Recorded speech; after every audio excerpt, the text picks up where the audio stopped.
Saludos, camaradas. ¿Qué tal estáis? Espero que vaya todo bien, que vaya todo perfectamente.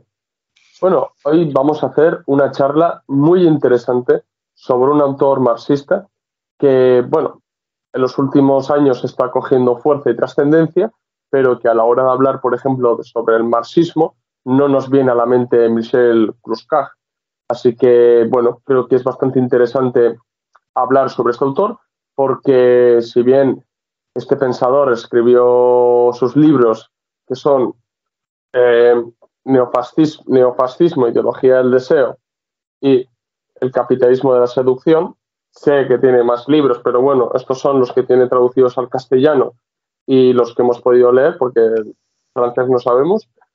Eh, entonces, pues creemos que todas sus ideas tienen hoy bastante más vigencia que cuando lo escribió, que era pues eso, a principios de los años 70, los años 80, aunque aquellos años no, era como una especie de germen de todo lo que podía venir, y efectivamente creo que Kluskart acertó sobremanera en su análisis, ¿no? Así que, bueno, vamos a hablar, vamos a, sobre todo, no tanto a desmigar los libros, no tanto a hablar sobre Kluskart en persona, sino más bien de aportaciones interesantes que hizo Kluskart al marxismo, ¿no? Por eso mismo el título del vídeo es Aportaciones de Kluskart al marxismo, lógicamente.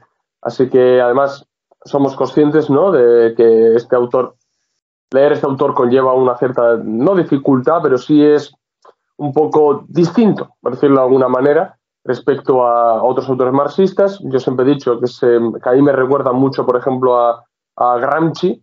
Otros, por ejemplo, pueden decir a Lucas, Althusser, pero bueno, sí, va un poco por ahí, ¿no? No es de los primeros que te entra por el ojo, ¿no? Un autor que al escribir te entra por el ojo, ¿no? Así que bueno, vamos a hablar un poco acerca de las ideas más importantes que aporta Kluskart al marxismo.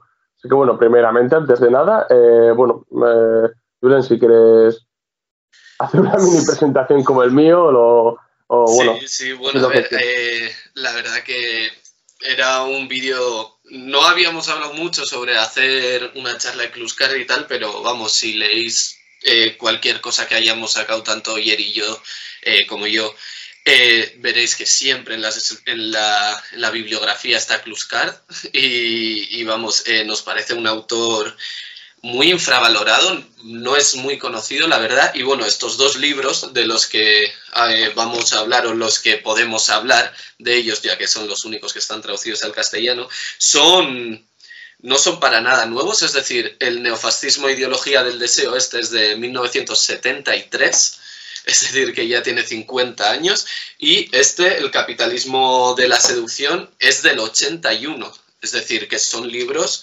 que ya tienen sus añitos y que hace muy poco han sido traducidos al castellano, en el 2018 y en el 2021.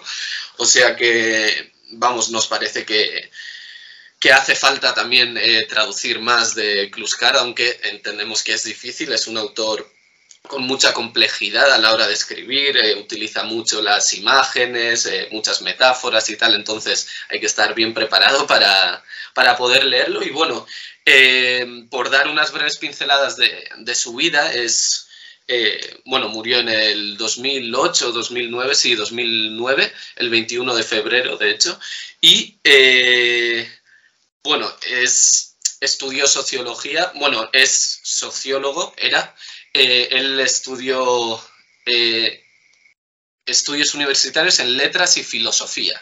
Y es importante recalcar que defendió su tesis doctoral, ¿no?, delante de Jean-Paul Sartre, una de las imágenes más representativas, ¿no?, del Mayo 68. Y bueno, junto con Henri Lefebvre también, que es cuanto menos importante y de los que habla mucho Kluskart.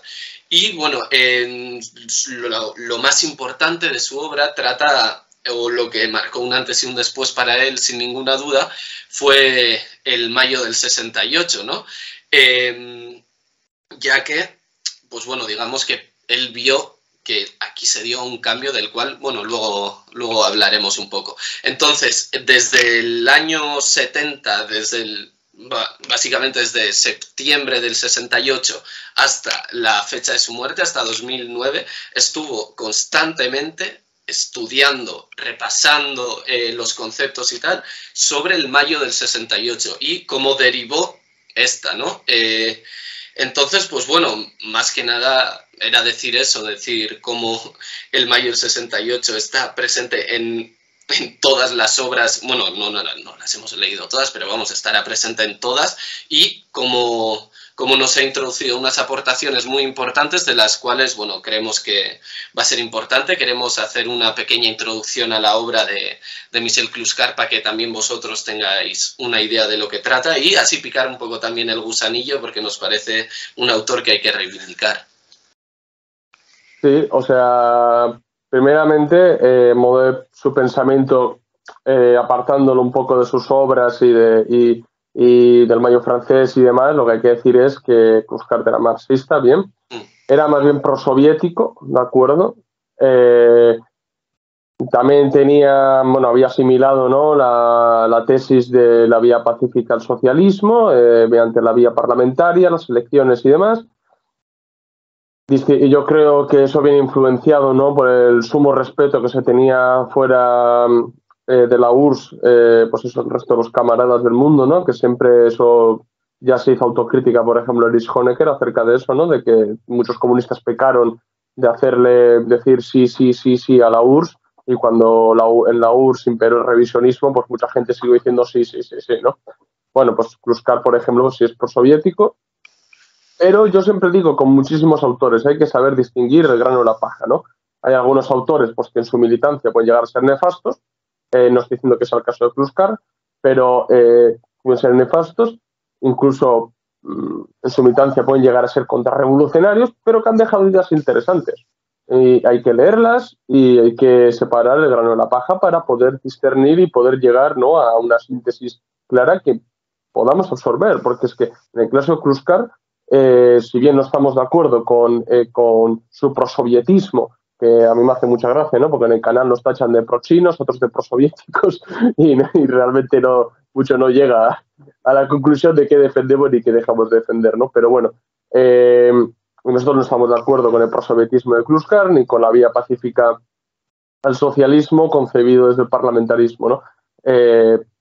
Con eso no estamos de acuerdo, pero sí estamos de acuerdo con muchas de las ideas que él expone en sus libros. Concretamente los dos libros que hemos hablado y que hemos enseñado, ¿no?, que recomiendo enormemente a la gente que se haga con esos libros. Es más, creo que la editorial Templando el Acero, ¿no?, acaba de sacar otro libro, El neocapitalismo según Clouscar, que no es de Clouscar, es de otra persona que ahora mismo no tengo su nombre, que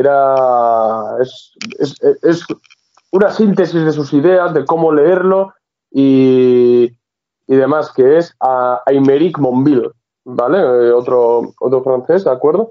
Y explica un poco, ¿no?, el pensamiento de Clouscar en el neocapitalismo. Pero lo que sí quiero insistir es que las ideas de Clouscar hoy tienen bastante más vigencia que cuando las escribió. ¿Por qué? Por la existencia del posmodernismo, por la existencia de no por poner en primer plano todas las luchas parciales y dejar de lado la lucha de clases, por ver cómo, por ejemplo, se domina la clase trabajadora hoy en día, ¿no?, partiendo de los métodos de dominación convencionales, como le llamaba Lenin o como le llamaba Dimitrov, ¿no?, la alienación, el reformismo, meter estas ideas nefastas en la cabeza de la gente, que eso empuja que las luchas parciales vayan hacia adelante, ¿no? Entonces, claro, si Clouscar, por ejemplo, seguiría vivo, pues fliparía un poco al ver lo certero que fue y el análisis tan correcto que hizo, ¿no? También queremos decir que no es un autor típico marxista. O sea, yo por lo menos no he encontrado ningún atismo de dogmatismo en sus libros. O sea, pero es totalmente lo contrario. O sea, totalmente lo contrario. También se nota que es un sociólogo, que también sabe sobre antropología, sabe cosas sobre psicología, y eso obliga a que cuando estés leyendo el libro, por ejemplo, tengas que buscar ciertos conceptos, ¿no?, como por ejemplo el complejo de Edipo, el Edipo positivo, el Edipo negativo, los arquetipos. Bueno, hay cosas que hay que buscarlas, ¿no? nosotros, por ejemplo, hablamos con Alexander García Turcán, que bueno, que ya estuvo en el canal, pero que fue uno de los traductores de Neofascismo, Ideología del Deseo, y él nos advirtió, por ejemplo, de lo que a él le costó escribir el libro, ¿no? De que había algunas cosas que tuvo que releerse, ver algunos vídeos suyos, que por cierto están en YouTube, vídeos suyos, están en francés, pero hay vídeos suyos. Y la dificultad que supone entender el pensamiento cluscardiano, ¿no? En ese sentido, ¿no? Pero yo realmente os invito a que leáis el libro. Y ahora, para ponerlo un poco en contexto, ¿de acuerdo? ¿Desde aquí me ha dirigido la crítica? Hacia lo que él llama Freud marxistas. Bien, y muchos pensadores de la Escuela de Frankfurt. En este sentido, tampoco, bueno, es una crítica dirigida a ellos, pero es que tampoco penséis que enfoca todo su libro a criticarlos. O sea, sí, pero se basa mucho más en lo que él le llama el neofascismo y de cómo funciona el cambio de modelo social del capitalismo, más que una crítica exhaustiva a los marxistas, ¿no? Es verdad que en parte los destroza, ¿no? A gente como Herbert Marcuse, Horkheimer y esta gente, ¿no? Que por cierto no sé por qué se están poniendo de moda otra vez estas personas, pero bueno. La verdad que es una crítica, también se hace una crítica hacia ellos, él le convence mucho escribir este libro, pues para desmontar esos postulados, ¿no? Porque si bien hay algunos conceptos de la Escuela de Frankfurt, clave analítico, digámoslo así, que ontológico incluso, ¿no? Que pueden ser interesantes, ¿vale? Interesantes. Ahí se queda, o sea, la puesta en práctica de las ideas de la Escuela de Frankfurt brillan por su ausencia, ¿vale? Pero hay una cosa que sí le marca a Kluskart y que le hace escribir estos libros, que es el mayo del 68, el mayo francés, ¿bien? Que para él es un cambio, es una revolución para él, pero una revolución de los liberales libertarios que hablaremos luego, ¿de acuerdo? No estoy hablando de Javier Milei, ¿de acuerdo? De los liberales libertarios de los que habla Kluskart, ¿no? Porque luego también esta gente se ha adueñado de estos términos y ya me gustaría saber los anarquistas libertarios, por ejemplo, lo contento que estarían con viendo a Javier Milei y esta gente adueñándose de esa palabra, ¿no? Pero bueno, que no me voy. El mayo francés para él es un pilar y es un paradigma, un claro ejemplo del cambio del modelo social y sobre todo de consumo del capitalismo. Pero bueno, no vamos a adelantar cosas, ¿de acuerdo? Así que bueno, hemos dicho, nos vamos a centrar en sus aportaciones que en nuestra opinión son las más importantes para la ideología marxista. Lógicamente, repetimos, no hemos leído todas las obras, no sabemos francés, ¿de acuerdo? Igual en otros libros que tiene él también aporta otros conceptos y otras ideas que nosotros desconocemos. Hemos intentado leer incluso, pues eso, lo que escribe Monville sobre él y demás, pero por ahora nosotros lo que hemos extraído de estos dos libros, ¿de acuerdo? Lo vamos a hablar... os vamos a hablar aquí, ¿de acuerdo? Pues, a ver. La primera idea así interesante que queremos hablar es, a ver, yo le llamo teoría circular del liberalismo, fascismo, neoliberalismo, neofascismo, ¿no? Él no lo llama así, ¿de acuerdo? Este es un concepto que me lo he inventado yo, ¿vale? Para darle un nombre, pero sí habla de esto y me parece que poca gente le presta atención a este concepto de Kluskart, ¿no? Porque él habla que del liberalismo se pasa al fascismo, del fascismo al neoliberalismo y del neoliberalismo estamos obligados a pasar a un nuevo fascismo, ¿no? De ahí el título del neofascismo. Entonces, a ver, para que me entendáis, para él el liberalismo fue necesario en la historia. Responde a una historicidad concreta, ¿de acuerdo? Y sirvió para desarrollar las fuerzas productivas, que nacieran los estados-nación, los consiguientes mercados nacionales, ¿no? Y hubiera, ¿no?, esa superación del feudalismo, parte del capitalismo, pero el liberalismo sería su envoltorio ideológico, incluso político y sociológico perfecto para que el capitalismo se afianzara globalmente. ¿De acuerdo? Es verdad que también empieza a hablar otras cosas filosóficas, pero el grueso de su pensamiento en cuanto al liberalismo es este. ¿Bien? ¿Qué es lo que ocurre? Que llega un momento en el que el desarrollo de las fuerzas productivas, el desarrollo de los estados-nación, llega a un momento en que chocan con otros estados-nación, ¿vale? Ahí podríamos ver un poco la influencia que puede llegar a tener Kluskar del leninismo, ¿no? De la cuestión del imperialismo y demás. Entonces, ¿qué es lo que ocurre?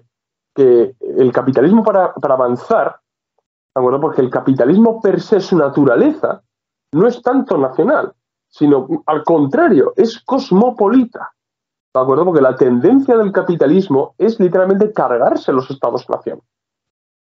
Bien, para crear un orden mundial capitalista, porque cuanto menos fronteras para ellos, mejor, menos aranceles. Cuanto menos competencias nacionales tienen los estados, mejor para el desenvolvimiento de los mercados y mejor para los dueños de las grandes propiedades. Bien, eso tenerlo en cuenta. Entonces, ¿qué es lo que pasa? Que con el desarrollo del capitalismo llega un momento en que los estados chocan entre sí. Entonces, ya el mercado necesita del Estado, del poder del Estado. ¿Qué es lo que ocurre en este sentido? ¿Cuál es el envoltorio y la organización y el régimen político, social, económico adecuado para poder tirar hacia adelante el mercado y el capitalismo? El fascismo.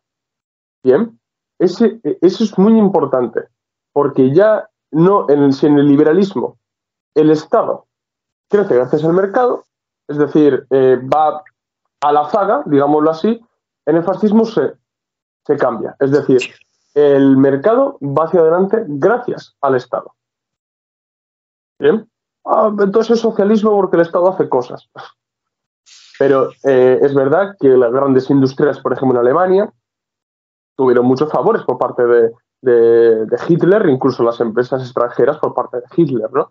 Vemos también cómo en los años 20 Mussolini, literalmente, él se consideraba liberal, o sea, privatizó muchas propiedades que eran estatales, ayudó a los grandes patronos en ese sentido, o sea...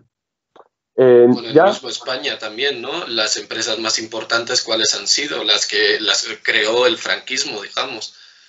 Sí, pero es diferente, porque ya el franquismo, o sea, es más nacional-catolicismo, sí, claro, ¿no? Claro.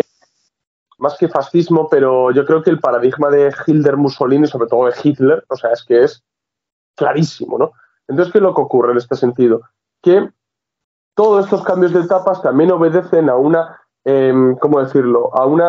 A solucionar una contradicción, que es la de clases, la clasista, la contradicción clasista. ¿Cómo lo soluciona el fascismo? Con la armonización de clases, pero en clave nacional. Es decir, unir a todos los, tanto burgueses como proletarios, en aras de hacer grande la nación. ¿Bien? Y entonces, ¿hacia qué dirige la contradicción? Hacia terceros países, hacia minorías. Y ahí lo que genera el fascismo. Ahora bien, esto también está obligado a superarse. ¿Por qué? Porque también llega un momento en el que las fuerzas productivas dentro del fascismo no son tanto el desarrollo de industria ligera, bienes de consumo, de equipamiento, no, más bien suele estar enfocado a la industria de guerra, a la industria pesada, y también tiene un límite. También tiene un límite y efectivamente las fuerzas productivas llegan a un momento en que entran en contradicción con el carácter de las relaciones de producción. Entonces se hace necesario un nuevo cambio, que es hacia el neoliberalismo. ¿De acuerdo? Con este neoliberalismo o neocapitalismo, soluciona esa contradicción que entre las fuerzas productivas con el carácter de las relaciones de producción y se pasa a superar eso que el mercado necesita del Estado. Es decir, ya el mercado opera por sí solo, acaba expandiéndose por todo el mundo y acaba creando entidades económicas supranacionales para favorecer el intercambio de mercancías, el flujo monetario, etc. etc. Véase, por ejemplo, la Unión Europea. Bien, entonces, esto es sumamente importante. Entonces, ¿qué concluye Kluskar?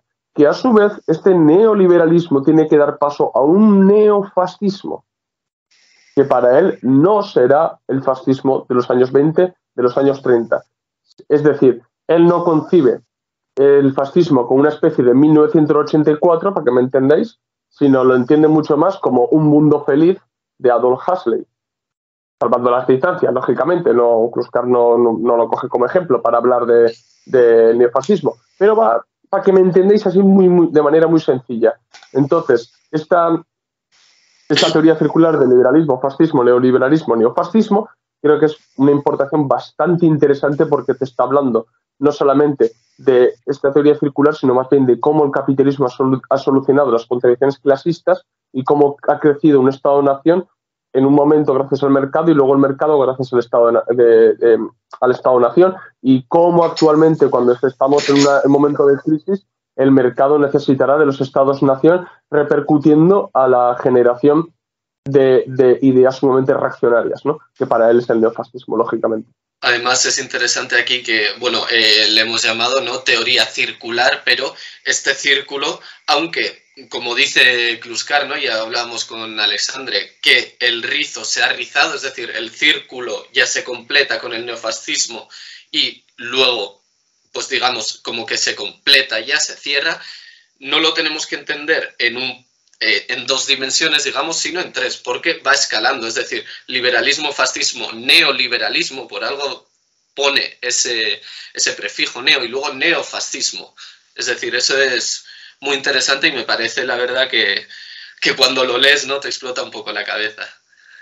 Claro, él ahí yo creo que coge bastante de Lenin, ¿no?, de cómo concebía al fin y al cabo el cambio, ¿no?, que no es más bien circular y vuelves a punto de partida, sino más bien es circular en espiral. Es decir, sí, es un círculo que luego sube.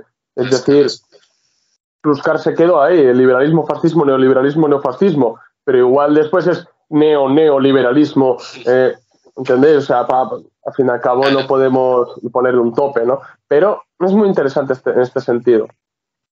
Luego, creo que ya que hemos hablado, ¿no?, de la crítica que hace a los freudomarxistas, posmodernos, se podría decir hoy en día, es bastante más conocido y tal, critica, ¿no?, mayormente habla de Althusser, de Marcuse y tal, y de hecho Marcuse es como su enemigo acérrimo, digamos, de alguna manera, y habla del tipo de consumo en la sociedad. Bien, aquí en el libro Neofascismo e Ideología del Deseo, en la página 73, tiene un esquema, el cual ya he utilizado yo, por ejemplo, en el vídeo sobre la moda y la lucha de clases y el marxismo, y bueno, me parece una de las claves por las cuales seguramente escribió este libro, y lo que le diferencia totalmente y lo que rompe todos los esquemas de estos freudomarxistas. Lo que él habla es de los niveles de vida, de cómo el nivel de vida es la base para luego el consumo que hace cada persona bueno, en su día a día y tal. Entonces, vamos a centrarnos en los bienes de la nueva sociedad, ¿no?, del neocapitalismo, digamos, lo que él denomina así. Que primero habla de los bienes de subsistencia, que serían los bienes básicos, como para sobrevivir, lo que hoy en día tendrían los trabajadores extranjeros, es decir, lo justo para dormir y tal, y descansar muy poco y ya está. Pero luego pasa a hablar de los bienes de equipamiento, que una cosa. Sí. Una cosa. Es que antes de entrar con los bienes, creo que es importante para que la gente entienda, ¿no? Porque, bueno, explico un poco rápido, no sé si se ha entendido. Es que si nosotros concebimos el marxismo y cuando hacemos, porque estas son unas críticas que nos hacen los liberales, no es que vosotros separáis la sociedad en buenos y malos. No, nosotros no separamos la sociedad en buenos y malos. Nosotros realmente entendemos que hay una división social derivada de la división del trabajo, ¿no? Y que esto determina las relaciones de producción. Es decir, acordaros, ya dediqué un vídeo, pronto habrá otro vídeo sobre la base y la superestructura, que hablaré sobre esta misma cuestión. Pero lo que quiero que entendáis es que los individuos, la división que hacemos los marxistas es la división de los individuos respecto a la propiedad privada. ¿Bien? Y eso es lo que determina su posición social. Los medios de producción, sí. Efectivamente, si uno es dueño de los medios de producción o no lo es, si uno las trabaja o no las trabaja. Pero ¿qué hace Kluskart? Kluskart esto lo admite, ¿vale? Esto no lo pone en duda. Pero, que esto es muy interesante para lo que vamos a explicar ahora. Él también diferencia a los individuos dentro del régimen capitalista partiendo del consumo. ¿Cómo consumo? Esto es sumamente interesante. O sea, él dice que un modo de producción determina un modo de consumo. No es la misma manera en la que se consumía en la época feudal que en el capitalismo. Pero es que nos damos cuenta que dentro del capitalismo, que esto es lo que Kluskart hace muy bien, tampoco se consumía de la misma manera en los años 20 que hoy. ¿De acuerdo? De ahí un cambio en el paradigma del que vamos a hablar más adelante, pero quiero que os quedéis con esto. O sea, aparte de diferenciar a las personas respecto a su posición en cuanto a la propiedad privada, ¿no? Respecto a la propiedad privada, también los diferencia en cuanto al consumo. Entonces es necesario hablar de lo que ahora va a hablar Julen, que son los tipos de bienes de los que habla Kluskart, y quiénes consumen esos bienes, para que veáis realmente cómo efectúa Kluskart esa división. Así que bueno, prosigue, porque aquí eso es importante matizarlo. Sí, aquí se ve su lado más de sociólogo, ¿no? De cómo analiza a la gente y tal, eso es muy interesante. Luego también decir que para él eso nunca niega que la base sea la lucha de clases, la sociedad de clases, ¿no? Como ha dicho ayer, como tu posición para con los medios de producción. Pero esa posición, a su vez, está marcado por un nivel de vida. Y este nivel de vida, a su vez, marca el consumo de los bienes. Entonces, bueno, volviendo un poco, ¿no?, a los tipos de bienes, como hemos dicho, estarían los bienes de subsistencia. Primero, lo más básico, lo que sería casi el nivel de la sociedad recién llegado al capitalismo y tal, es decir, muchas horas de trabajo, poco descanso y tal, pero que puedes sobrevivir con ello. Bueno, vale. Luego estarían los bienes de equipamiento, literalmente... Sí, pero yo me gustaría leer, por ejemplo, una de las frases, ¿no?, que dice Kluskart en cuanto a los bienes de equipamiento, ¿no?, que es la pobreza, porque viaje en coche no deja de ser pobreza. Es decir, con esto Kluskart dice mucho, o sea, tenemos que quitarnos ya de la cabeza el arquetipo de obrero subiéndose al andamio, bajando a la mina. O sea, hoy el obrero es cualquier persona asalariada que no tiene los medios de producción, que los dueños de los medios de producción. Y ellos lo único que pueden llegar a consumir son estos bienes de equipamiento, ¿no?, que si bien literalmente dice, son un mínimo para su subsistencia y reproducción, ¿verdad? O sea, son los que consumen los proletarios. Lógicamente, el resto de las clases también consumen estos bienes de equipamiento, pero no es lo inherente a ellos. Sí, los bienes de equipamiento, él literalmente dice que son la extensión de los bienes de subsistencia, es decir, sirven para sobrevivir, pero de una mejor manera. Aquí, por ejemplo, habla también de un equipamiento colectivo incluso, ¿no?, como puede ser el alcantarillado, los hospitales, las universidades y tal, que sería un nuevo mínimo vital, ¿no?, que lo que hace es que ahora ya la mayoría de gente, la gran mayoría de gente puede estudiar, tiene un mínimo de aseo en su vida, etc., etc. Es decir, el nivel de vida ha subido un escalón. El consumo ha cambiado ya comparando con el anterior nivel, que serían los de subsistencia. Entonces, dentro de los bienes de equipamiento es dónde está la clave de la crítica de Kluskart hacia los freudomarxistas. ¿Por qué? Porque sí, tenemos las universidades, los hospitales, el alcantarillado, la electricidad, etc., etc. Pero dentro de esto también habla de estos productos que para los freudomarxistas son bienes de consumo. Y él dice, no, por ejemplo, un coche, ¿no? Ayer ha dicho que la pobreza, aunque vaya en coche, sigue siendo pobreza. ¿Por qué? Porque aunque, y aquí es donde no deja de lado en ningún momento las clases, es decir, la clase obrera va a consumir un coche.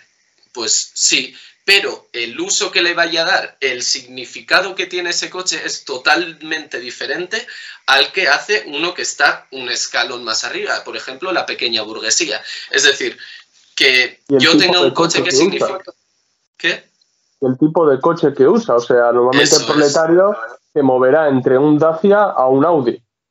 Eso es. Bueno, y un Audi ha ido demasiado arriba, pero desde un Dacia a un Seat o un Volkswagen. Luego ya una aristocracia obrera, pequeña burguesía, pues sí, un Audi, un BMW, un Mercedes. Pero si estamos hablando ya de gente que un poco ya además de caché, ¿no? Digamos lo que acumula más capital, ¿no? Digámoslo así, ya empezamos a ir para arriba, Lamborghinis, Ferraris, Porsche. Entonces, claro, es que esto es la diferencia, que un mismo bien, pero ¿qué categoría del bien estás consumiendo? ¿Qué gama del bien estás consumiendo? Esto es sumamente clave también en Kluskar, porque al fin y al cabo, que aquí te has dejado un punto, es que los fremarxistas además dicen que el obrero se ha traicionado a sí mismo por entrar en esta sociedad de consumo, ¿no? Y Kluskar dice que no. O sea, Kluskar deja de concebir al obrero como un obrero del siglo XIX y él entiende que hoy en día pues, puede acceder a bienes por sí solo, puede consumir, puede entrar en la sociedad de consumo, pero esto lo concibe como una reapropiación de la plusvalía por parte de los trabajadores. Esto es clave. Un comunista con iPhone. Y si ese trabajador, mejor dicho, si la clase, no será que la clase trabajadora a lo largo de los años, de los siglos, incluso décadas, mediante esas luchas ha conseguido que pueda reapropiarse de una parte de esa plusvalía para que pueda acceder a ciertos bienes. Claro, Kluskar esto lo deja bastante claro. Eso mismo es un absurdo, estas críticas de gente anticomunista. Sí, perdona. No, eso, y como hemos dicho, ¿no? Lo de las gamas que bien ha explicado ahora Oyer, la diferencia también es el uso, es decir, ¿yo para qué quiero un coche? Para ir al trabajo, porque vivo en el campo, que es los precios de la casa están más baratas, pero voy a trabajar a la ciudad. Necesito un coche para moverme. E incluso estos bienes de equipamiento pueden servir a modo de distracción. Una televisión también, otra vez, las gamas, no es lo mismo una televisión de 40 pulgadas de culo que una televisión doblada, no sé qué, pues claro, lo mismo que con el coche, ¿no?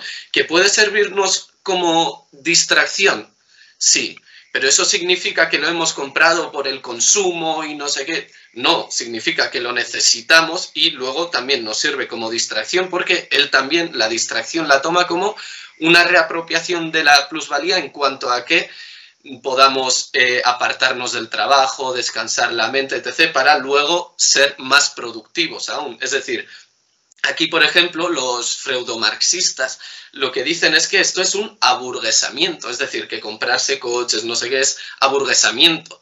Y claro, para ellos perder todo eso es proletarizarse, pero aquí la clave de Kluskar es, no, un proletario sigue siendo proletario, aunque viaje en coche. ¿Por qué? Porque no tiene los medios de producción. Es decir, está siempre en la base de todo el análisis. Pero ¿qué pasa? Que necesita también mejorar su vida, ¿no? Al final es el dueño, aunque no sea el dueño, es el que crea la riqueza, el trabajador. Con lo cual, al reapropiarse de alguna manera, aunque mejore su vida y entramos en un mínimo vital, es decir, hoy en día es prácticamente imposible, ¿no?, que nos imaginemos que haya gente que vive en casas sin calefacción, sin luz, con un aseo bastante malo, sin coche. ¿Qué familia hoy en día no tiene coche, no?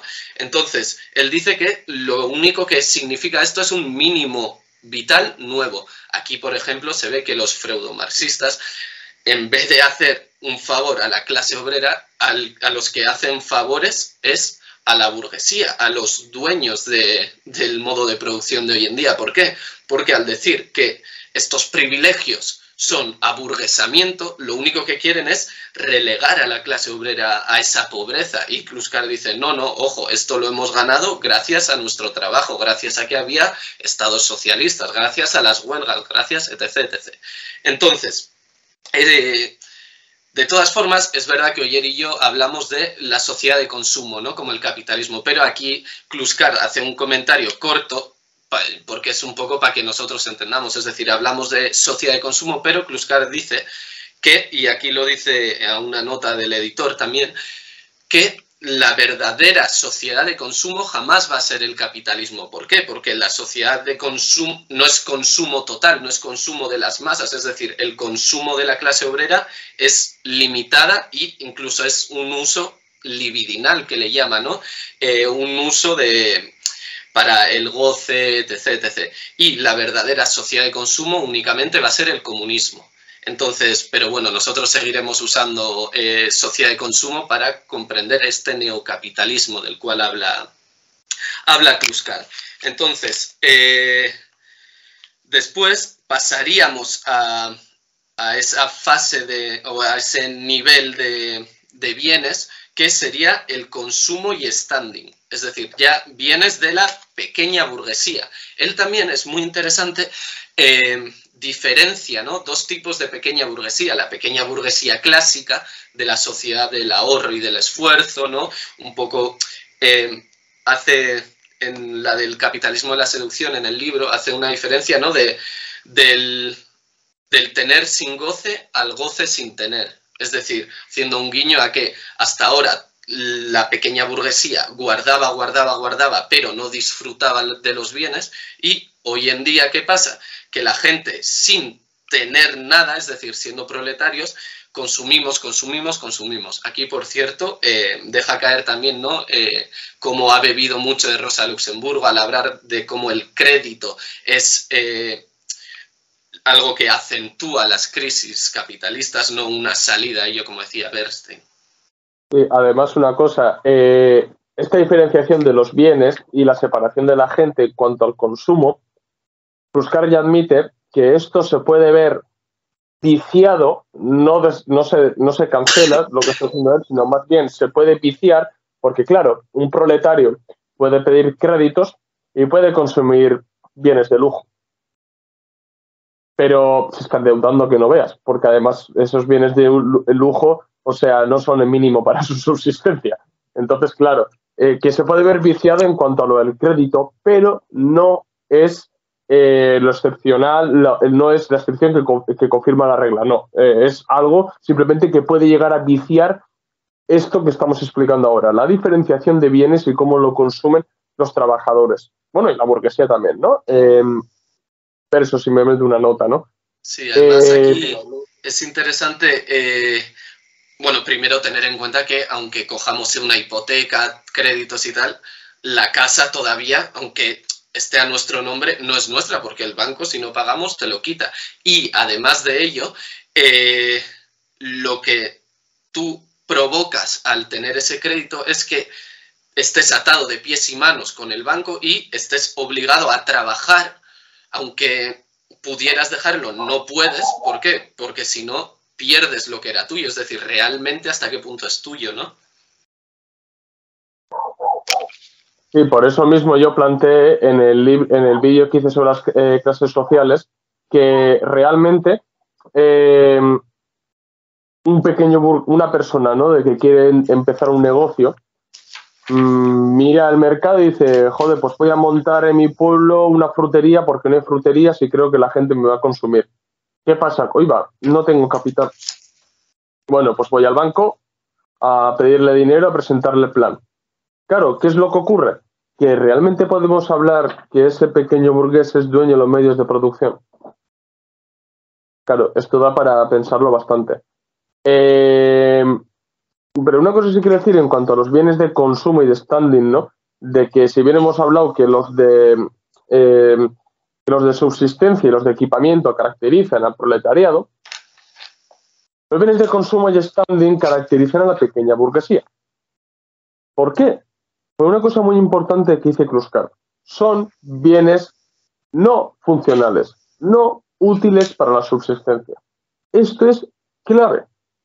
¿Por qué? Porque tienen valor de imagen de representación. ¿Qué significa esto?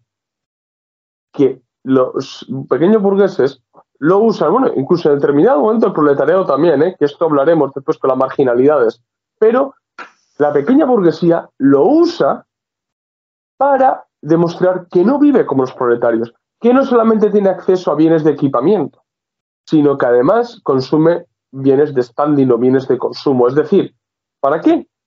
Para el postureo. ¿Vale? Él le llama semiología. Eso es, ya los símbolos empiezan a tener realmente mucho poder, ¿no? Así como lo que dice Kluskart, ¿no? O sea, el modelo de consumo y su ideología es la mercancía misma. Vende mercancía, vende ideología. Es decir, es que es clave esto. Porque al consumir este tipo de bienes de consumo y de standing, que para Kluskart es una de las bases de la ideología, el deseo, ¿no? Tienen estos bienes imagen de representación. Para decir, que yo estoy en una categoría más alta que tú, ¿vale? De esta manera podemos ver obreros, gente asalariada, Gucci, no sé qué, Emporio Armani, pero si eres un pringao, tío, si eres un asalariado más, porque el rico de verdad, si tú miras a Elon Musk, al dueño de Facebook, que ahora no me sale cómo se llama, el Zuckerberg, ¿qué crees? ¿Que visten así? O sea, hay un vídeo muy interesante de Mark Zuckerberg cuando enseña el armario que tiene y dice, el total de este armario no llega a $120. 4 camisas del mismo estilo, que serán, yo qué sé, del Alcampo de Estados Unidos, unos pantalones bien, y ya está. Eso, ¿Y para qué quieres más? Que no son tontos. Y lo demás, pues bueno, ¿no? Aquí es muy interesante, por ejemplo, que él lo denomina la nueva pequeña burguesía, es decir, esta burguesía que, digamos, que el dinero le quema en las manos, ¿no? Y él dice que es el verdadero motor de la sociedad de consumo. Sí, eso vamos a explicar ahora, vamos a terminar con los bienes y entramos de lleno con... Ahí va, a los standing. Y, pues eso, digamos que esta pequeña burguesía será los bienes de consumo y standing, los que hemos hablado. Y luego habría 2 niveles más, que digamos que para la clase obrera es inimaginable, que serían los bienes de confort, es decir, de una burguesía mediana, donde, pues bueno, se pueda permitir un coche muy cómodo, casas grandes, etc., etc.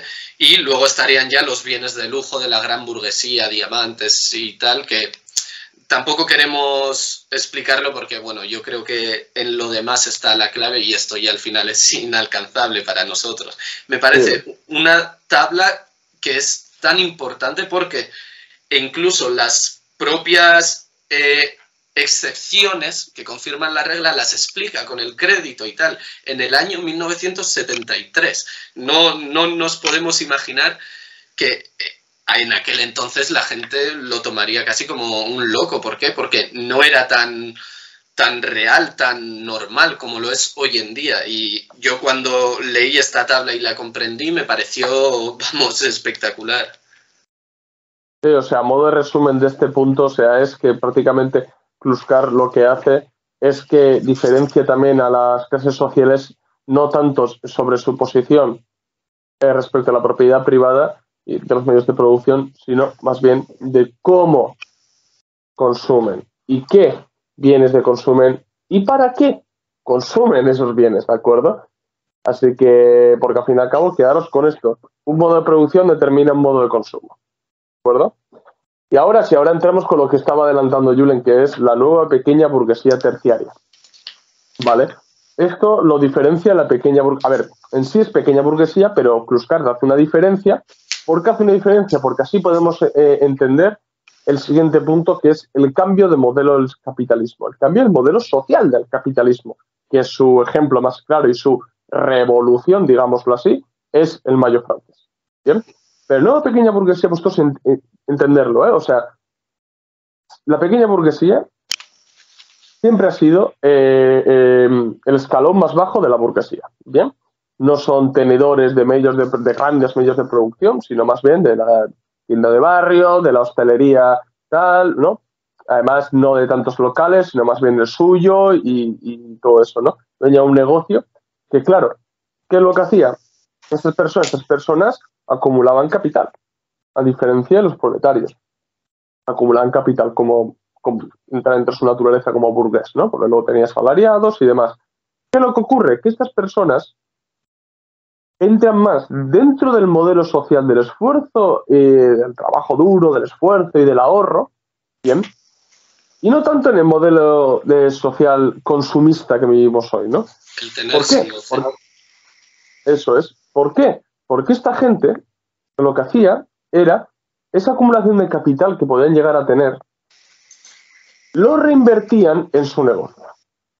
Bien, y ese consumo que pueden llegar a hacer ellos era más bien, bueno, lo justo, se podían dar un caprichito de aquí a allá, pero no se caracterizaban por ello. Y si no, preguntar a vuestros abuelos y demás, que ellos también, aunque igual no fueran pequeños burgueses o no fueran dueños de algo, sino más bien trabajadores, también tenían esa mentalidad, ¿de acuerdo? De, bueno, me doy un caprichito, pero ese caprichito bien utilizado y no constantemente, ¿de acuerdo?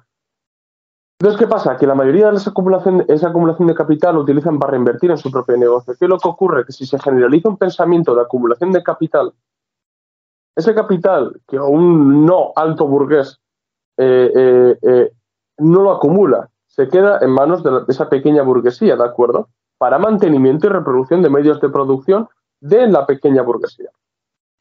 Claro, esto entra en contradicción con el modelo de consumo capitalista, que hasta entonces era el imperante en aquellos años. ¿Por qué digo esto? Porque, claro, si no se consume y la lógica del capitalismo de producir es anárquicamente, producir, esa es su lógica, ¿qué es lo que ocurre? Que esta gente que acumulan capital para reinvertirlo en el mantenimiento de sus medios de producción, no consumen esas mercancías. Y si no se consumen, ¿qué harán en stock? Crisis de superproducción. Entonces el capitalismo esto lo tenía que solventar. ¿Cómo?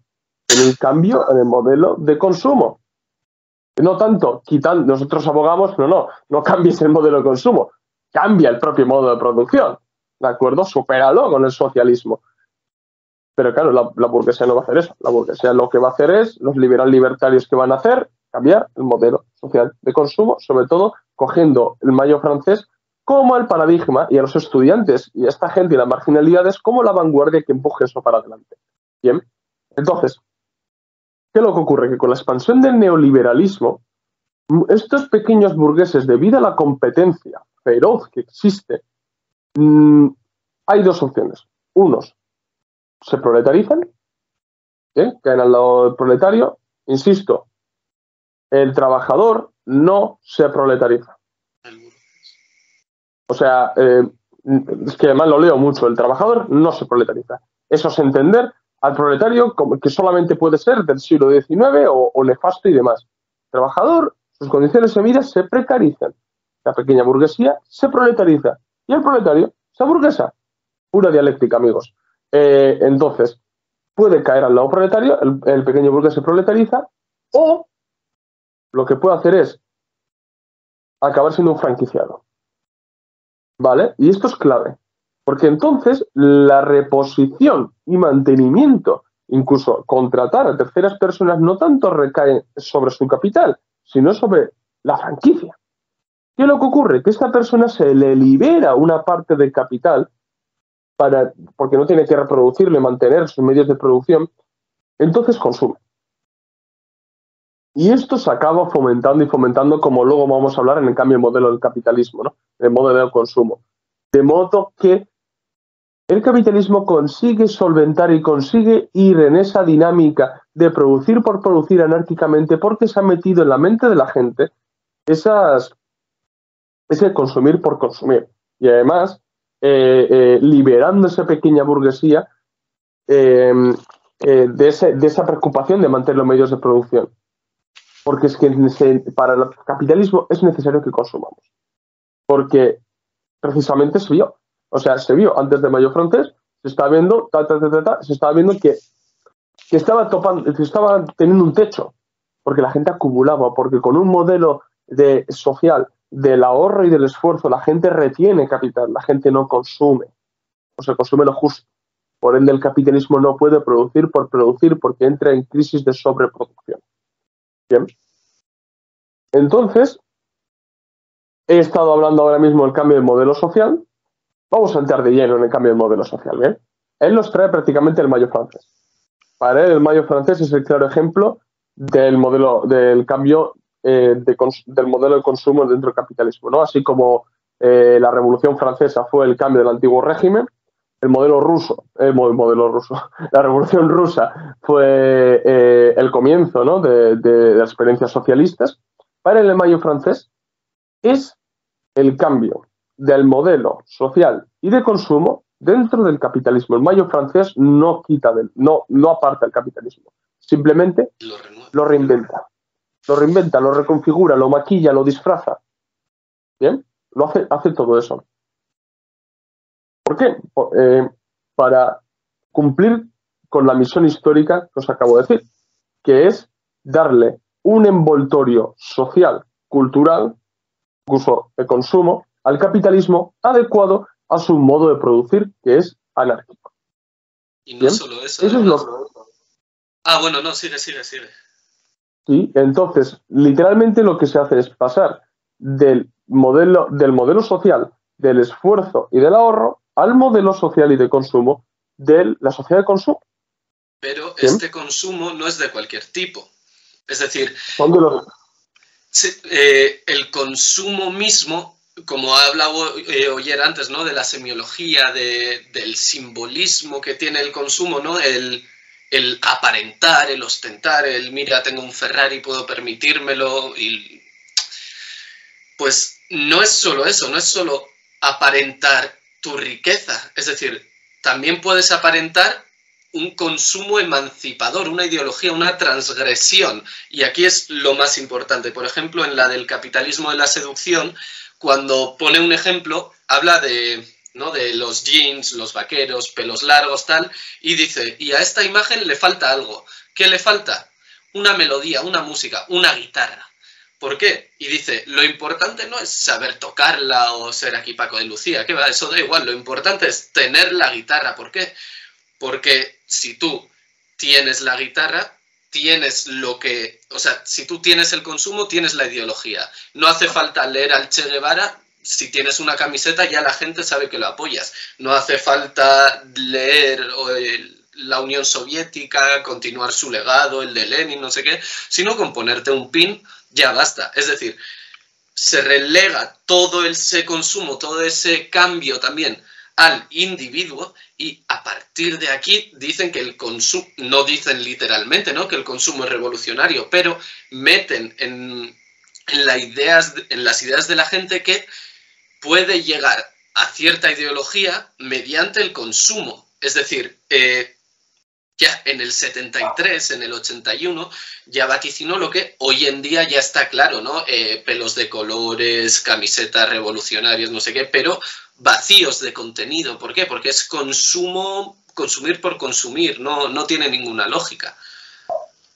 Claro, además, lo importante aquí es que cómo se puede llegar a enlazar el cambio de modelo de consumo dentro del capitalismo con este consumo emancipador, transgresor, ¿no? ¿Cómo se enlaza esto? Muy fácil. O sea, hemos dicho que primeramente el capitalismo, necesita de que la gente no acumule capital, sino que nos queme el dinero y consumamos. ¿Bien? Entonces, ¿qué es lo que hace? Ya he hablado de la nueva pequeña burguesía terciaria. Pero, ¿qué es lo que ocurre con el resto de los proletarios, el resto de los trabajadores? Para que ese modelo de consumo sea atractivo, lo asimilen, ¿bien?, se le tiene que dar un carácter a ese consumo exagerado, a ese consumo masivo, un carácter pseudo-revolucionario también, digámoslo así, pero sobre todo transgresor. ¿De acuerdo? Como bien explicado Julen, es decir, ya no hace falta asimilar las ideas del Che Guevara, no vamos a entrar en debate ahora sobre el Che Guevara, sino quiero que lo entendáis.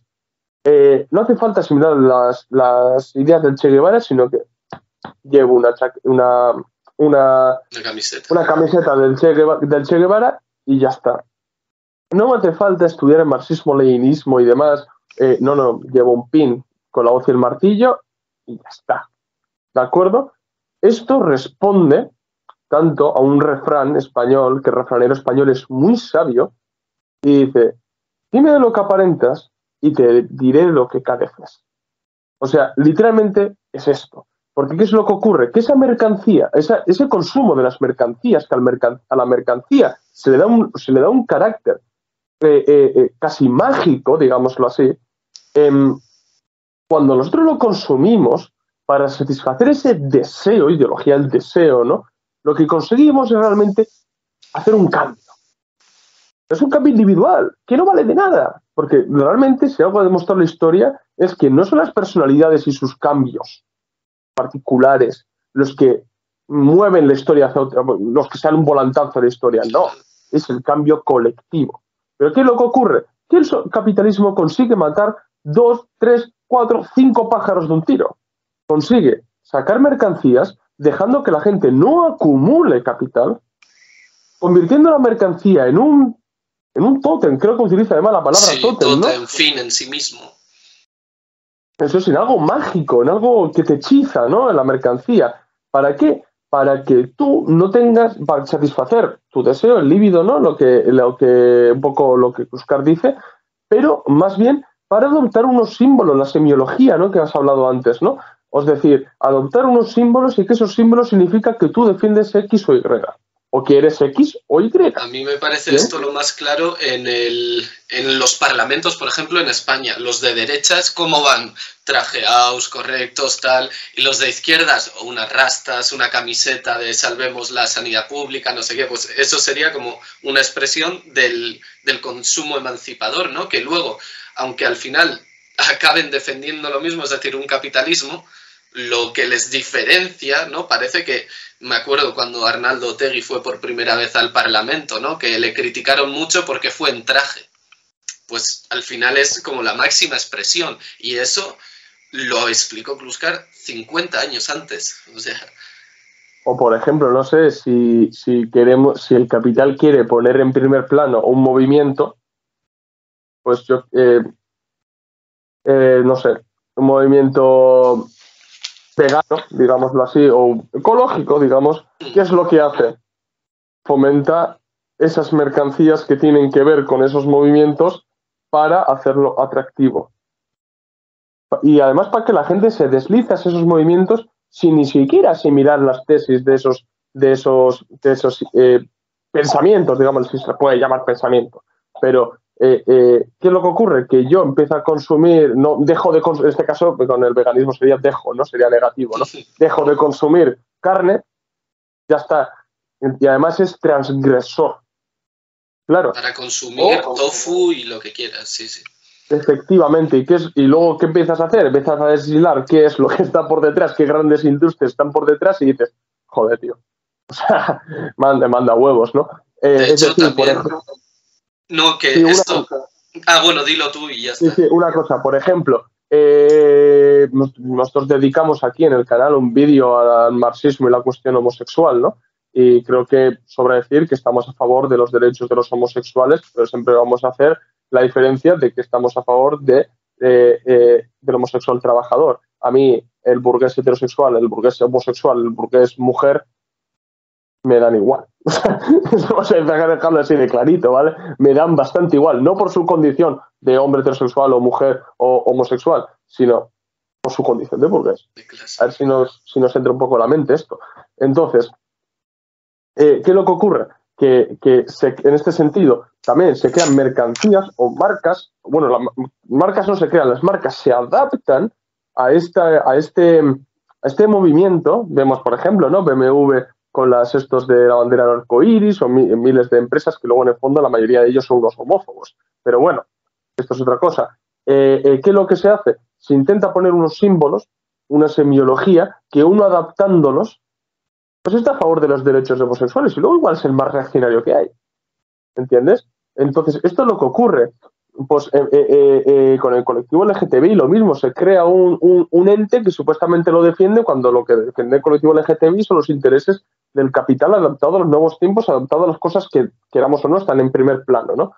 Nosotros pensamos que lo que tiene que estar en primer plano es la lucha de clases. Pero a lo que queremos decir es que la semiología, símbolos, signos, y la idea que refleja acaban adquiriendo un poder sumamente importante y además se acaban concentrándolo en la mercancía. Yo aquí creo que Kluskart bebe mucho del fetichismo de la mercancía de Marx. Él lo adapta a los nuevos tiempos y además lo acertado de Kluskart es que esto lo vio, como bien has dicho, o sea, lo vio en los años 70.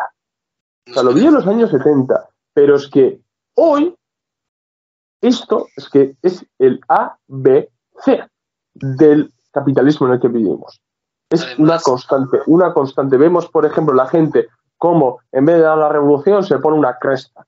Vemos a la gente, en vez de tal, en vez de esforzarse por cambiar las cosas, no, me voy de aquí, me voy a Hawái o a Vietnam a vivir, de mochilero. A mí mismo.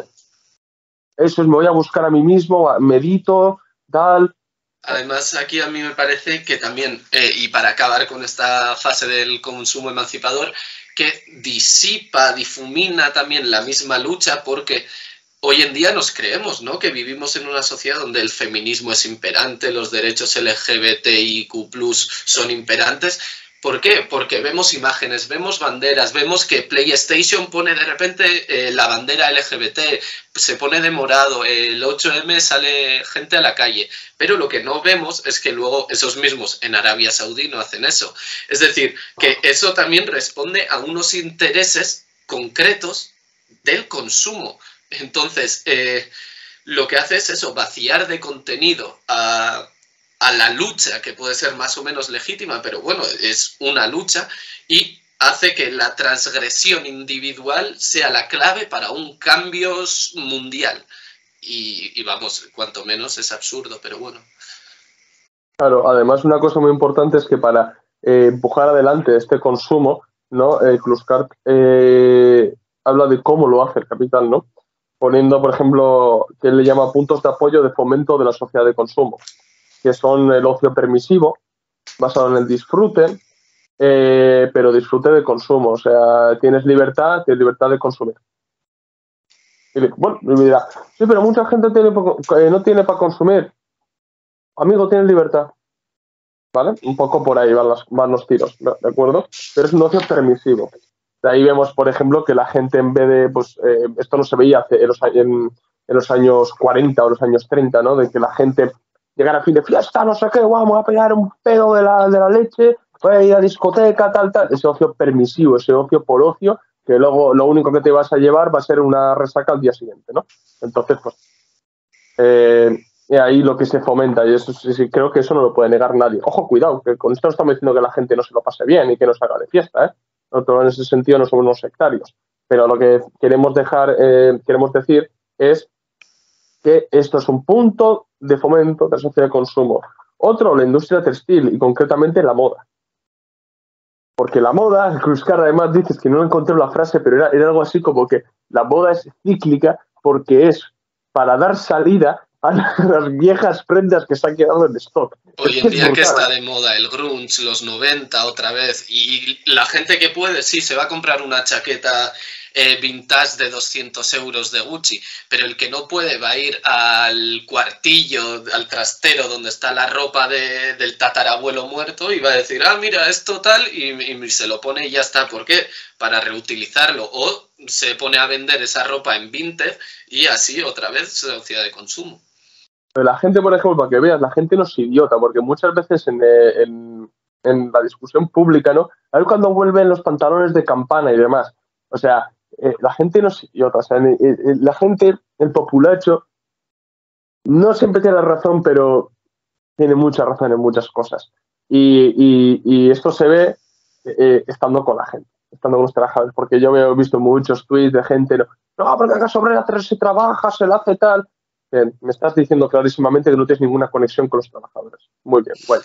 Pero lo que quiero decir es que entenderlo bien, ¿eh? La moda no es más que un proceso cíclico para dar salida a esas mercancías que se quedaron antaño en stock. Ya está, es que no hay más, ¿vale? Y otros puntos de la sociedad de consumo es la industria audiovisual. O sea, en los años 80 se utilizaron a los heavies, a los punkis, a los rastafaris, a los hippies, que además Kluskart no sé si tiene una fijación con los hippies, pero le dedica bastantes capítulos a los hippies. Tendrá algún ex amigo que se llevan mal. Sí, pero la industria audiovisual se acaba convirtiendo en una especie de vanguardia para meter esta ideología del deseo, para meter esto que estamos hablando del consumo emancipador transgresor, ¿no? Qué casualidad, él, por ejemplo, ¿no? Qué casualidad que en esa época, justo después del mayo del 68, que se puso de moda la movida madrileña, el rock radical vasco, no sé qué, y hoy en día vemos que, por ejemplo, los máximos exponentes de la movida madrileña hoy se están dando morreos con Isabel Díaz Ayuso. Pues... Eso es. Por ejemplo, Kluskart dice lo siguiente, los hippies, que esto lo he apuntado, que es el producto de la producción neocapitalista de la abundancia. Es el neomercantilismo de la menor cosa. Es que es brutal, lo piensas bien, es brutal, ¿no? Pero bueno, vamos a seguir, que es el siguiente punto, que es liberal-libertario, ¿vale? Un concepto creado por él. Sí, esta es otra de las aportaciones que creo que debemos de asimilar nosotros, ¿vale?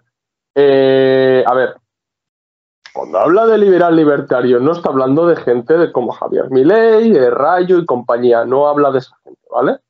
Es más, me atrevería a decir incluso que está en las antípodas de este liberal libertario del que habla Kluskart. Pero bueno, así, en plan, ¿por qué digo esto? Porque el liberal libertario, aparte es el liberal en lo económico, y liberal en lo económico, porque ellos igual sí dicen que son socialistas, que dicen antifas, yo soy comunista, yo milito en el tal partido, pero en el fondo son liberales. ¿Por qué? Porque les vende ese consumo de mercancía para aparentar. Esa semiología acaba poniéndose en primer plano. ¿De acuerdo? Por eso mismo, yo digo una y otra vez, desconfiad de aquellas personas que vayan todo el rato como un panfleto andante.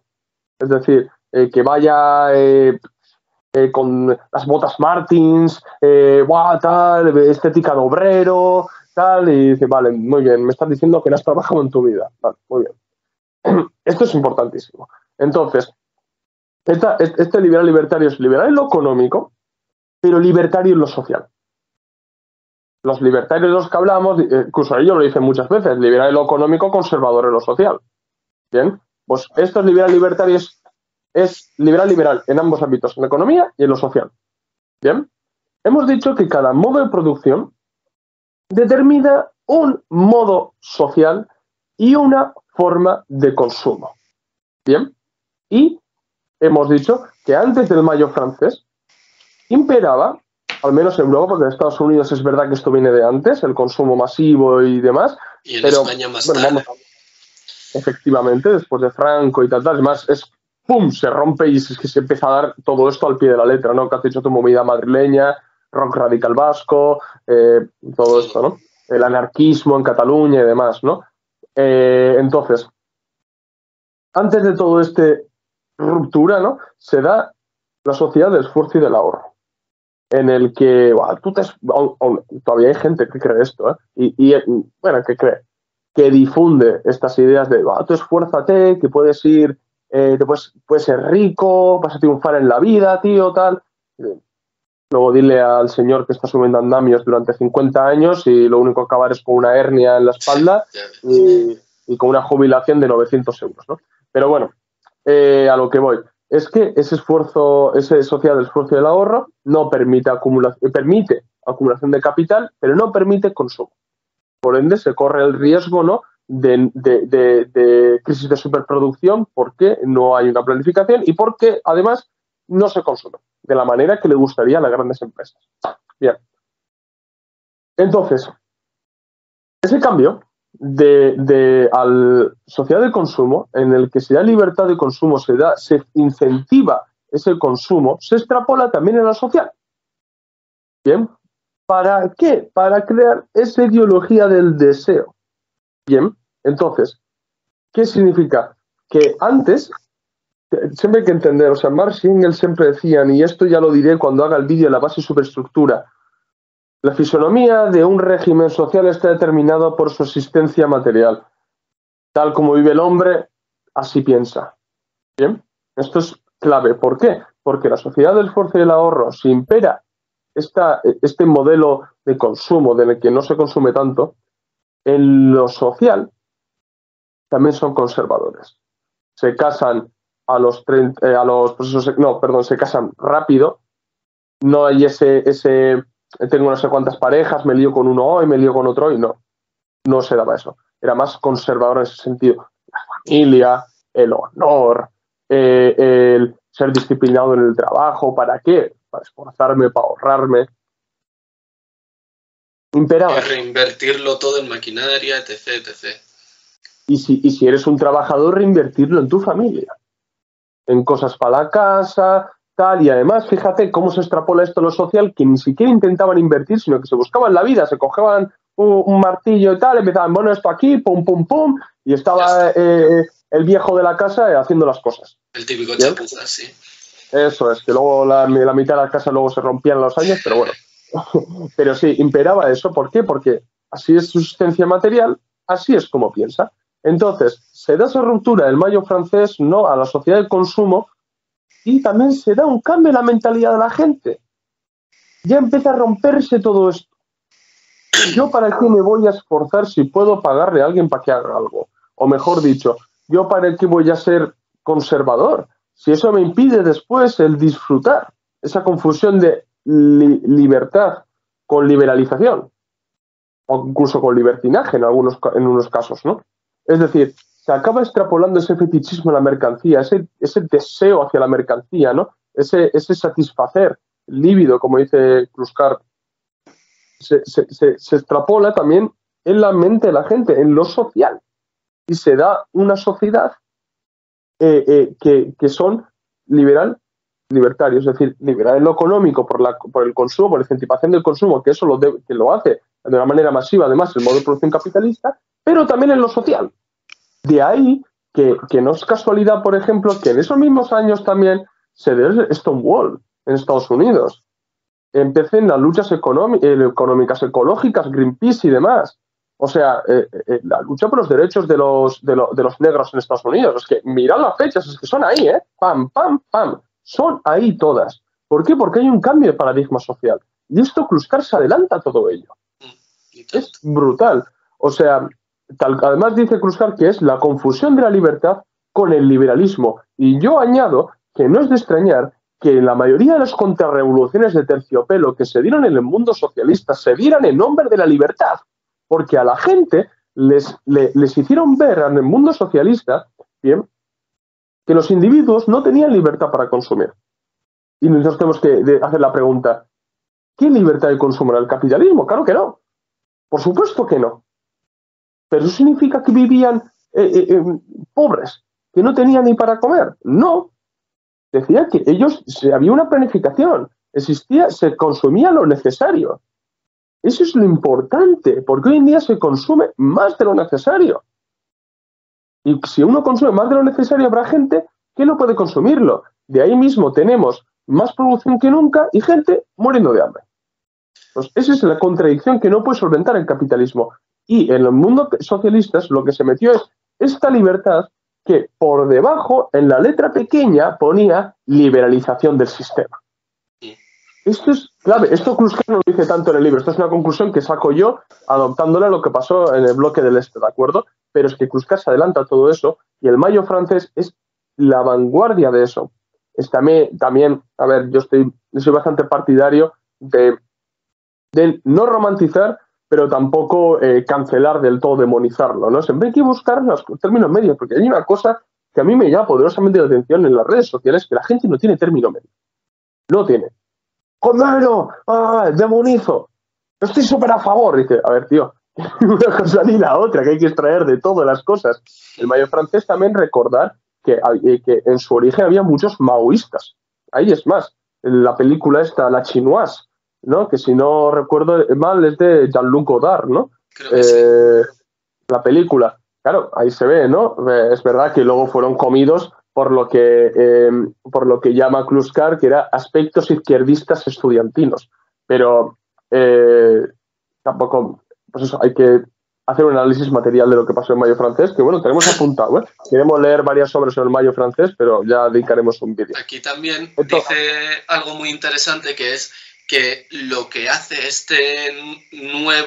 nueva costumbre de vida, este consumo por el consumo y tal, es mantener a la gente en una adolescencia perpetua. Es decir, lo que significa que a una persona cuando es joven, cuando es adolescente, no trabaja, pero consume. Es decir, no ve ni tampoco paga lo que compra, con lo cual está como en una situación excepcional donde no ve la importancia que tiene el dinero, compra y ya está. ¿Y qué hace esta nueva sociedad? Lo que hace es relegar a la gente a eso, a una adolescencia constante en el cual nos desembarazamos de lo que es el trabajo, lo que cuesta el dinero y tal, y al final el dinero llega a ser algo que no tiene importancia para nosotros y nos mantenemos en esa adolescencia perpetua. Utiliza muchas metáforas y esta me parece un aporte muy, muy importante, la verdad. Entonces yo, mira, lo voy a leer tal cual, ¿no? ¿Quiénes son los liberal-libertarios? Son los aspectos izquierdistas estudiantinos. Constituyen la contrarrevolución liberal perfecta. Un caballo de Troya para el capitalismo liberal o neoliberal bajo forma de un avatar libertario. Según esta visión, las movilizaciones y enfoques del Mayo francés promovieron el mercado del deseo, así como una sociedad que confundía libertad con liberalización y que impulsaba la permisividad para el consumidor y la represión y el control para el productor entendiéndolo como trabajador, ¿de acuerdo? Siguiendo el modelo americano del consumismo de masas, que en buena medida conduce y gobierna hasta sobre la moral y la política. Espectacular. Claro, aquí mucho, y sobre todo el liberal libertario, lo que además en el capitalismo de seducción, si no recuerdo mal, dedica un capítulo, se refiere mucho más a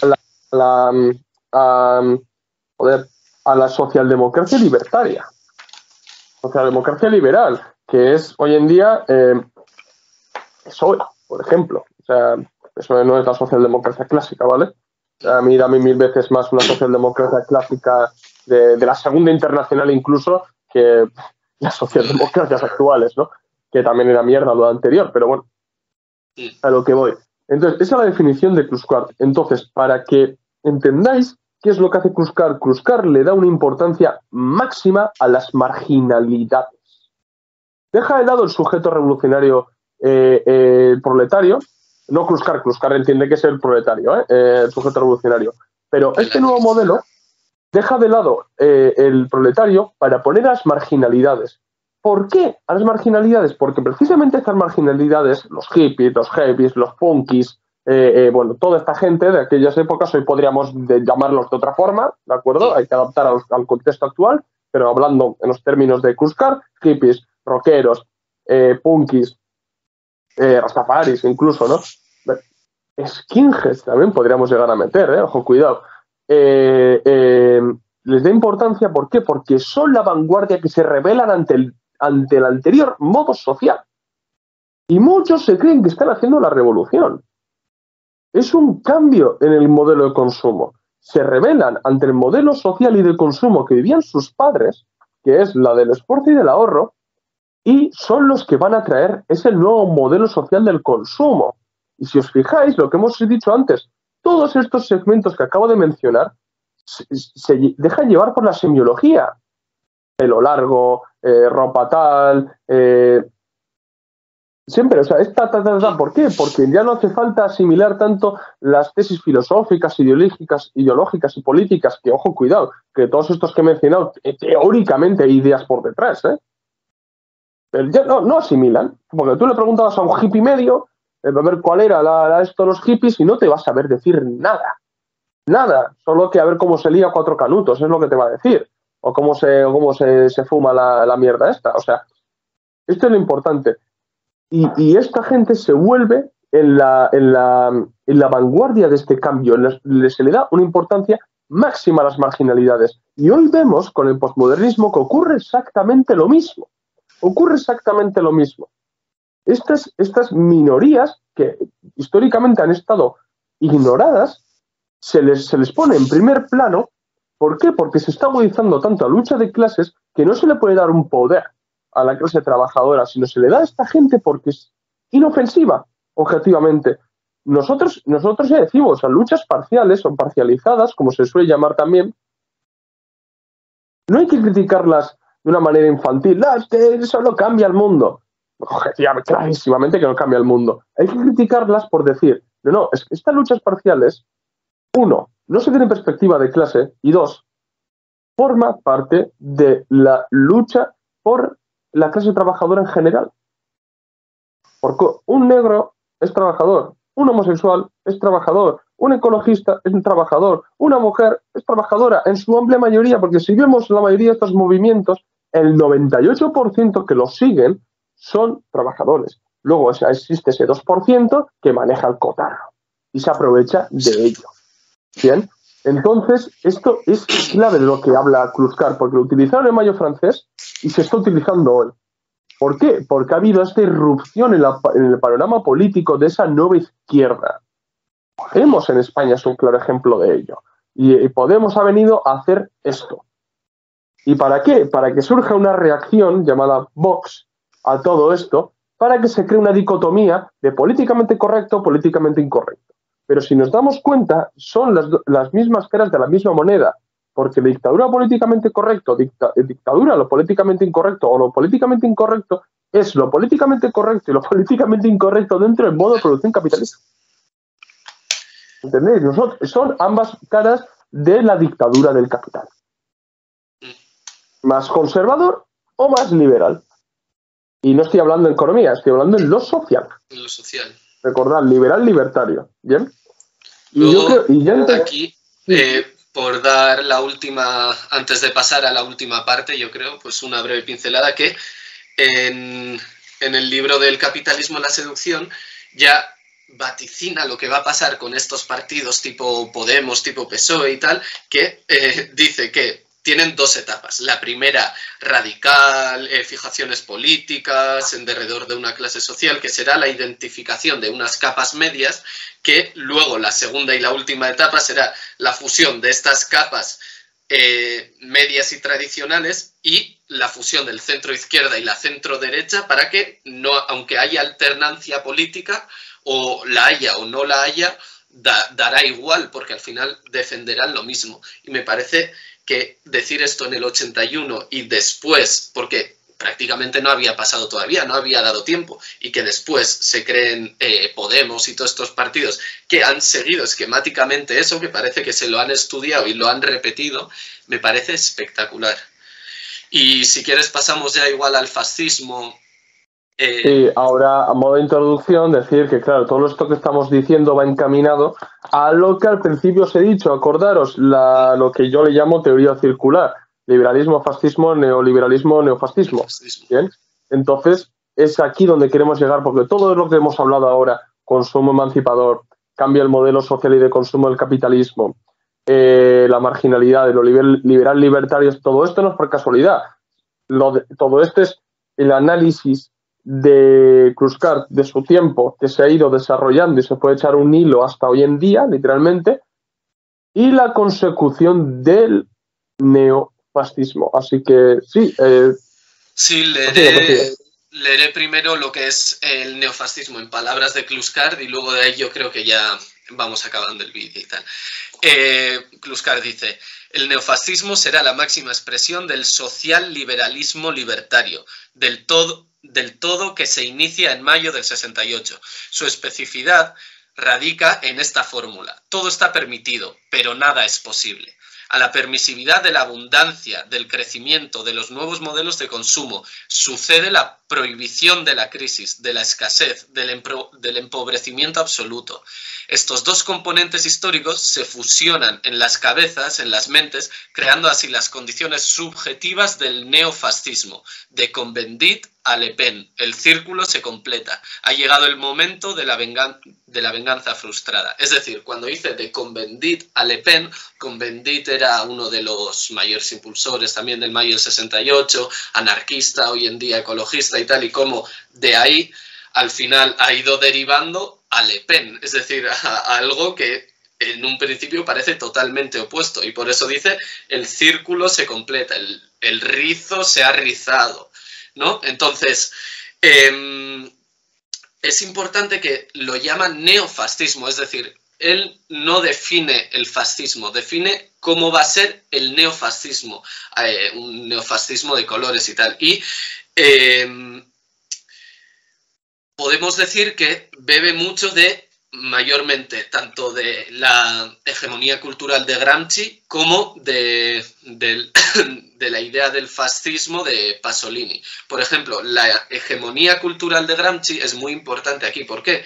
Porque cuando Michel Clouscar habla del neofascismo, habla de que esto se va interiorizando en lo social, en la cultura, en las costumbres de vida que tiene una persona. ¿Por qué? Porque primero necesitas tomar esa hegemonía cultural para que después se vuelva en una hegemonía política, el cambio económico, etc. Entonces, ¿qué dice Clouscar? Que esta hegemonía cultural para él es el neofascismo, que es la máxima expresión del liberal libertario. Y bueno, eso, al final que tenemos que diferenciar el fascismo del neofascismo, y para él el nuevo salto, es decir, hemos dicho que se cierra el círculo pero en espiral, ¿no? Entonces el nuevo salto que daría él sería que el neofascismo sería ya algo de libertad, ¿no? El fascismo clásico tampoco habla de la libertad de toda la sociedad, esto sí. Entonces, es que me parece la clave para entender esto, ¿no? Sí, o sea, al fin y al cabo, lo que Stalin, Dimitrov, Clara Zetkin, incluso Gramsci, que habla sobre el fascismo, ellos no se imaginarían el capitalismo actual. Sí se lo podrían imaginar, mejor dicho, no se podrían imaginar cómo la burguesía domina hoy al proletariado. ¿Vale? ¿Por qué? Porque ellos beben directamente de cuando Lenin, que es un texto bastante desconocido, que es Las divergencias del movimiento obrero europeo, que yo lo he citado en mis dos libros, me parece brutal. Lenin dice que la burguesía no domina de la misma manera siempre a la clase trabajadora, porque si fuera así, la clase trabajadora solamente tiene que entender, analizar, estudiar, a su contrario, crecer y derrocarlo. No, cambia. ¿Para qué? La burguesía cambia porque tiene carácter dialéctico esa forma de dominación. Y una forma de dominación que es hacer concesiones. ¿Vale? Reformas, permitir partidos izquierdistas en los parlamentos, pues como pudieron estar los bolcheviques, ¿no? En la Duma, etc., etc. Y luego, lógicamente, la otra dominación es violenta, autoritaria. Es la dictadura abierta y directa del capital, que es lo que decía Dimitrov, ¿no? Fascismo. Pero este nuevo fascismo que concibe Clouscar y Pasolini es un fascismo autoritario, digámoslo así, sí, es autoritario, pero a la vez amable. A ver si me explico bien. Es decir, hoy en día hay ciertos discursos, bien, que son mainstream, hay ciertos discursos que hace 80 años, no los 80 años, en los años 80, perdón, nadie les hacía ni caso, pero hoy se han erigido como pilares del sistema, ¿vale? Entonces, si uno los pone en duda, ¿qué es lo que ocurre? Que está tachado de fascista, que está tachado de reaccionario, que está tachado de todo esto, ¿de acuerdo? Claro, ¿qué es lo que ocurre? Que aquí hay mucha gente que critica estos discursos, pues lo hace diciendo, no, es que chocamos contra lo políticamente incorrecto. Bien, pero eso no es per se comunismo o socialismo, porque lo políticamente incorrecto también entra dentro de los márgenes del capitalismo. O sea, lo más políticamente incorrecto para un comunista es el comunismo. Bien, eso es muy importante. Entonces, lo que he dicho antes, no sé si os acordáis, he dicho que Clouscar no concibe tanto un régimen autoritario 1984, lo concibe como un mundo feliz. ¿Vale? En este sentido, ese fascismo es necesario en este momento de agudización de la lucha de clases, determinado por esta crisis económica y social que ha venido desde la pandemia y pasa desde la guerra de Ucrania, el mercado, acordaos de la teoría circular, el mercado ya no puede por sí solo expandirse, ese neoliberalismo empieza a necesitar de los estados. Bien, entonces es esa nueva fase a la que va a pasar al neofascismo y sobre todo este cambio de consumo partiendo de la ideología del deseo es para Kluskart el neofascismo. ¿Qué es lo que ocurre? ¿Nosotros estamos de acuerdo con él? No. No creemos que ese neofascismo, mejor dicho, no creemos que eso que describe Kluskart sea neofascismo. Me explico. Para nosotros simplemente, eso de lo que está hablando Kluskart es el método de dominación democrático burgués dentro del capitalismo, adaptado al contexto actual. Pero simplemente es eso para nosotros. Es decir, que se imponga un modelo único, un discurso único. Pero es que no se va a imponer nunca, porque se necesita ese discurso políticamente incorrecto. ¿Para qué? Para retroalimentarse juntamente y no se supere el capitalismo. Por ejemplo, también, que la burguesía está imponiendo este modo de consumo para consumirnos, a la vez dominarnos, y esas mercancías tengan un carácter de satisfacer el deseo y demás. Sí, pero eso no tiene por qué ser per se fascismo. Porque no es una ofensiva directa y abierta de la que describía Dimitrov. Y no solamente eso, sino más bien nosotros no lo concebimos como fascismo por una simple opción, que es, para nosotros para que exista fascismo obligatoriamente tiene que haber un movimiento obrero fuerte. Punto. Para nosotros tiene que haber eso, un carácter dialécticamente contrario de la burguesía. Es decir, el grado de revolucionarización, ¿de acuerdo?, del proletariado. Es decir, porque así funciona el fascismo. Así funciona el fascismo. Si la clase trabajadora está organizada, hay partidos comunistas fuertes, capaces de tumbar algo, ni dudéis que nos van a implantar el fascismo con toda su apariencia. En ideología de deseo ni leches. Os vamos a moler a palos a todos. Ya está. Así de claro. Entonces, si la clase trabajadora no está organizada, no tiene una vanguardia, hay 80.000 partidos comunistas, ¿vale?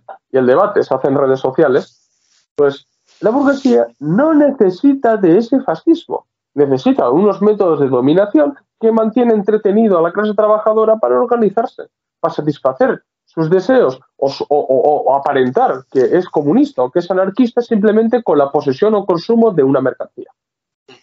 Es un método de dominación democrático burgués, un método de dominación convencional adaptado al contexto de hoy. Ya está, no hay más. Porque estamos viendo, por ejemplo, que en los momentos en los que, pongamos el ejemplo de Perú, en los momentos en los que la clase trabajadora empieza a organizarse, ya sea espontáneamente o aunque se vaya como pollo sin cabeza, ¿de acuerdo? Es decir, sin un objetivo consciente o miles de objetivos, eso sin un camino que recorrer, ¿no? Simplemente protestar por protestar porque esto nos parece injusto, y hacen bien muchos de ellos. ¿Qué es lo que ocurre? Que el gobierno no duda un solo momento en cerrar filas y reprimir. Y ahí, por ejemplo, estoy poniendo el ejemplo de Perú porque es lo que está pasando ahora. Y la burguesía no va a intentar dominar al proletariado en este sentido con la ideología del deseo, no consume, no, ahora eres un manifestante si me consumes esta chapita a favor de Pedro Castillo. No. Te muelo a palos. Y punto final, porque no voy a dejar que destituyan a Boluarte, no voy a dejar que el Congreso haga no sé qué. Entonces, aquí es donde nosotros no estamos de acuerdo con Kluskart. De todas formas, pero también... Nos parece... Un momento y termino. Sí.